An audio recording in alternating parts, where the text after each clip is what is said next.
تخيل معايا كيفاش قصة بدات بقرار ديال توقيف مفاجئ في العاصمة القطرية وبسبب هاشتاغ مغربي، وقوة الاتحاد ديالنا تبدلات الموازين كاملة ورجع الحق المولاه في قل من 24 ساعة. هادشي اللي وقع مع المعلق ديالنا جواد بدة كيبين لينا واحد الحاجة مهمة بزاف، وهي أن صوت الشعب المغربي فاش كيتجمع راه كيقدر يغير قرارات ديال مؤسسات وقنوات عالمية بحال بين سبور. القصة وما فيها بدات فاش تسربات أخبار كتقول باللي الإدارة ديال القناة البنفسجية قررت توقف جواد بدة على التعليق في الماتشات ديال المنتخب الوطني المغربي، ومنها الماتش الحارق اللي كيتسناه كلشي ضد نيجيريا في نصف النهائي. هاد الخبار نزل كالصاعقة على المغاربة، حيث كلنا كنعرفوا الحماس والروح اللي كيعطيها جواد الماتشات ديال أسود الأطلس. والسبب اللي خلى القناة تاخد هاد القرار هو واحد اللقطة في ماتش سابق فاش تكلم جواد على اللاعب الكاميروني إيكامبي وجبد الذكريات ديالو مع المنتخب الجزائري، وكيفاش كان هو السبب في إقصاء الجزائر من مونديال قطر فاش مارك عليهم في آخر دقيقة. هاد الهضرة اعتبروها شي ناس مستفزة، والقناة لقات راسها تحت ضغط وبغات تضحي بالمعلق المغربي باش ترضي أطراف أخرى. ولكن اللي ما قراوش ليه الحساب هو التمغربية الحقيقية اللي كتطلع فاش كنحسوا باللي واحد منا تظلم. غير تسرب الخبر ناضت القيامة في مواقع التواصل الاجتماعي، وبدا واحد الهاشتاغ كينتشر كالنار في الهشيم، كلنا جواد بدة. ماشي غير هاشتاغ وصافي، بل كان تهديد حقيقي بمقاطعة القناة بمرة وإلغاء الاشتراكات. وهذا الضغط خلى الإدارة ديال بين سبورت تلقى راسها في موقف محرج بزاف، وما لقات حتى شي حل من غير أنها تراجع على القرار ديالها وتعلن باللي جواد غادي يكون حاضر في الميكروفون في الماتش الجاي.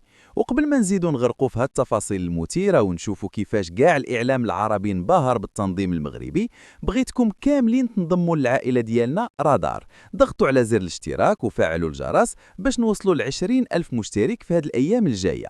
الهدف قريب وبوجودكم غادي نحققوه بكل تأكيد، ونكملوا الطريق ديالنا في الكشف على كواليس اللي ما كتشوفوهاش في بلاصة أخرى.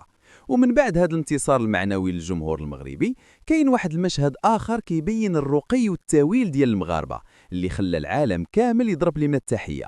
المنتخب المصري اللي كان مقيم في مدينة أكادير ولعب تما الماتشات ديالو كاملة، فاش جا الوقت باش يغادر المدينة ويمشي لطنجة باش يواجه المنتخب السنغالي في نصف النهائي، عاش واحد اللحظة تاريخية.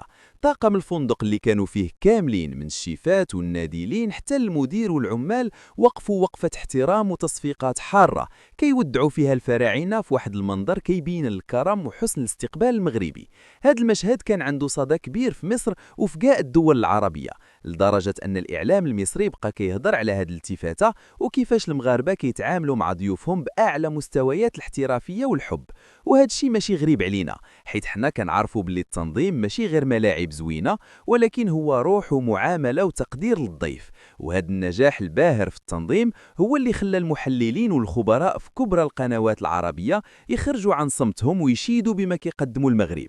اليوم راه ولينا كنهضروا على 9 ديال الملاعب بمواصفات عالمية، و6 ديال المدن مستعدة في دقة واحدة باش تستقبل الوفود والجماهير. والأهم من هذا الشيء هو أن كل منتخب من بين 24 منتخب مشارك عنده ملعب ديال التدريب خاص به بمرافق متطورة، وهذا الشيء راه نادرا فين كنشوفوه حتى في بطولات عالمية كبرى.